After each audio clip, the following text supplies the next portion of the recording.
বাবা বেসিক্যালি মানে উনি এমএলএ, উনি তো মিনিস্টার নয়, উনি সব পোস্ট রেগুলেট করবেন, সব জিনিস রেগুলেট করে নিয়ে আসবেন।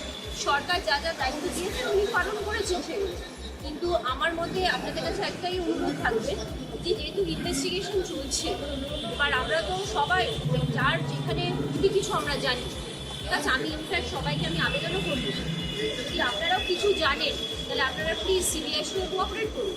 কিন্তু যদি সিবিআই যদি কেউ যদি সিবিআইকে কিছু বলতে চায়, হ্যাঁ, মানে সে যদি কিছু আসছে সেখানে যদি সবাই মিলে এসে তাকে দোষারোপ করে যে সিবিআই কেন, সিবিআই তো ইনভেস্টিগেশন। আপনি নিজেও বলছেন যে ডাক্তার অনেকগুলো প্রশ্ন সামনে এসে তার মধ্যে পিওতে আউটসাইডাররা ঢুকেছিল, প্রথম কথা। দ্বিতীয় হচ্ছে যে ইনসাইড করে বিষয়টাকে চালানোর চেষ্টা করছিল একজন ডাক্তার হিসেবে। এই গোটা বিষয়টাকে আপনি কীভাবে দেখছেন? কারণ হাসপাতাল দেখুন, এগুলো তো সিবিআই ইনভেস্টিগেশন করছে, ঠিক আছে। এবার কে বললো, কখন কি বললো, কে ছিল সে, আমরা তো সেটা, আপনিও যতটা টিভিতে দেখছেন আমিও ততটাই টিভিতে দেখছি। এবার আমি নিজেও আরজি করের সঙ্গে ইনভলভ হই, কিন্তু মানে বেসিক্যালি এবার the whole process is under investigation and judicial enquiry. তো এতে আমাদের মতে হচ্ছে আমরা নিজেদেরকে দোষারোপ না করে আজকে যে আপনারা সবাই চলে এলেন, কেন এলেন? যে আমার বাবা হচ্ছে টিএমসির এমএলএ, কিন্তু তিনি তো কোঅপারেট করছেন, তিনি তো টিএমসির এমএলএ, ঠিক আছে। তো বেসিক্যালি এই ম্যান হান্টিং যেটা চলছে, আই থিঙ্ক ম্যান হান্টিং করলে তো লোকে কিছু বলতেই চাইবে না। ওকে কিন্তু ইনভেস্টিগেশন যদি কেউ বলে যে বিকজ এখানে এটা ব্যাপার আছে, সিবিআই নিজেও বলেছে এটা হেল্পলাইন আছে, যে আপনারা যা যা জানেন, যদি কিছু জানেন তদন্তের স্বার্থে আপনারা এসে বলুন। আপনারা সব জানেন উনি রুগী কল্যাণে ওখানে চেয়ারম্যান ছিলেন, আর ওই জন্য কিছু জানতে চাইছে, যদি কিছু হেল্প হয় ইনভেস্টিগেশনে, আর আমরা সবাই হেল্প করছি। আর আমাদের ফ্যামিলিতে আমার বোন ডাক্তার, আমি ডাক্তার, আমাদের 36 জন ডাক্তারই আছে। এটা আমাদের ফ্যামিলির জন্য মানে loss is a personal loss to our family. জানেন যে জুনিয়র ডাক্তাররা এখনো তারা অবস্থান চালাচ্ছে, রাজ্য সরকার তাদের আবেদন করছে। এই জায়গাতে অ্যাজ আ ডক্টর আপনার এখন কি? দেখুন, আমি নিজেও এসএসকেমে আছি। এবার যারা যেখান থেকে বলছে যে সব পেশেন্ট ভর্তি হচ্ছে, সব অপারেশন হচ্ছে, সেরকম কিন্তু নয়। সিনিয়র ডাক্তাররা অত্যন্ত কষ্ট করে এতদিন 1 মাসের ওপরে হাসপাতাল বন্ধ, এখানে কিন্তু মানে ম্যানেজ করা যাচ্ছে না, পেশেন্ট দেখা যাচ্ছে না, এটা একটা কিন্তু প্রবলেম হচ্ছে। এবার আপনি বলবেন যে 60,000 জুনিয়র ডাক্তার আছে, তারা যদি না কাজ করে সব ম্যানেজ হবে। তারা তো এতদিন কাজ করছিল, তার মানে কি তারা একদমই কাজ করছিল না? তাহলে তাদের প্রয়োজন কি একদমই নেই? প্রয়োজন তো ডেফিনেটলি আছে। হাসপাতালগুলো 1.5 মাসের ওপরে হাসপাতাল বন্ধ আছে, এখানে কি একটা পেশেন্টেরও অসুবিধা হচ্ছে না? অ্যাপোলো, আপনারা নিজেরাই যান, অ্যাপোলো হসপিটালে যান, দেখবেন ওখানে গাড়ি রাখার জায়গা নেই।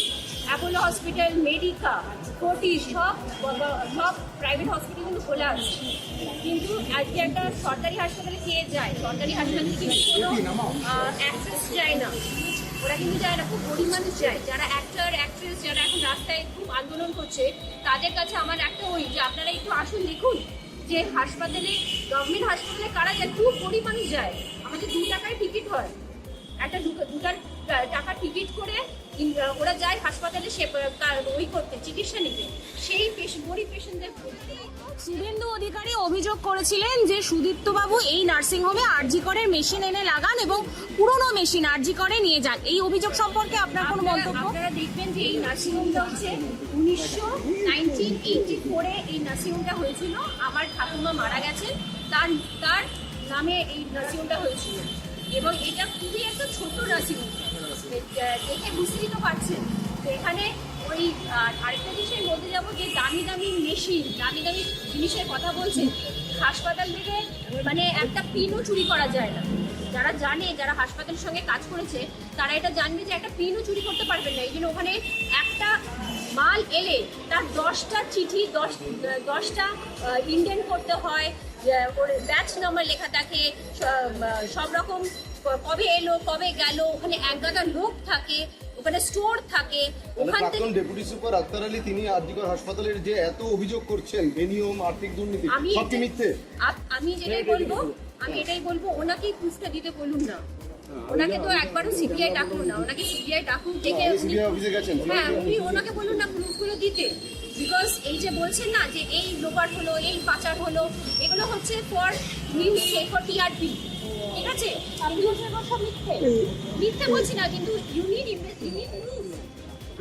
আপনাদেরও বলবো এরকম করে ভিড় করে এরকম করে না দাঁড়িয়ে যদি কেউ কিছু বলতে চায় ফর দ্য ইনভেস্টিগেশন, আমাদের তো কিছু বক্তব্য থাকতে পারে, সেই জন্যই তো আমরা কিন্তু যদি এটা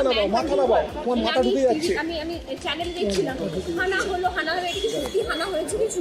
কিছুই তো হানা। যদি আমরা কোঅপারেট করতে চাই তাহলে এখন বলা হবে হানা হলো, সিবিআই হানা হলো। কেন বলা হবে আপনি বলুন? আমাদের তো হিউম্যান রাইটস আছে, কেন বলা হবে?